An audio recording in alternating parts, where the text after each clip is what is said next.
Gingong dili pugson ang mga motorista nga mobalibad og bayad sa parking fee inig magpark sa pipila ka lugar sa downtown sa Davao City. Apan mato ang sakyanan o hatagan og summon. Ang airport ni Sheila Vergara Rubio. Sa tulo ka adlaw nga implementasyon sa pay parking sa pito ka area sa Davao City, ana-ana sa 121,000 pesos ang nakolekta sa syudad.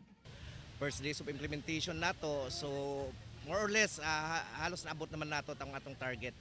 Pipila ka isyu karon ang ginaresolba sa City TMO sama sa reklamo sa mga bangko nga isibog ang bike rack ug motorcycle parking area nga sagad himutang dapit sa ilang atubangan.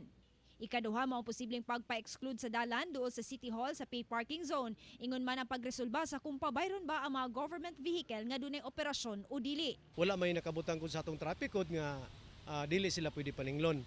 Except kang akong kuan dito sa as far as I am concerned, katulang siguro nga muhatag og assistance dunay mga mo responde. Giadtuan na usab nilang usa ka business establishment sa Monteverde Street nga dili mosugot pa bayron og parking fee ang iyang mga customer.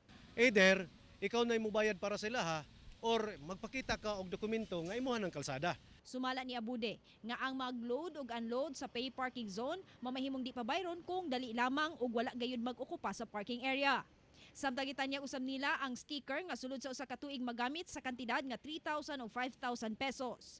Gilauman usab ni Mayor Inday Sara Duterte nga tumanon sa mga motorista ang bag-ong balaodnon. Dili tanan dalan na certain dalan lang nato ikinahanglan nato hibalon na ang sa tong mga dalan nga dunay pay parking. Kauban si Bebot Kahes sa kamera. Ako si Sheila Vergara Rubio para sa One Mindanao.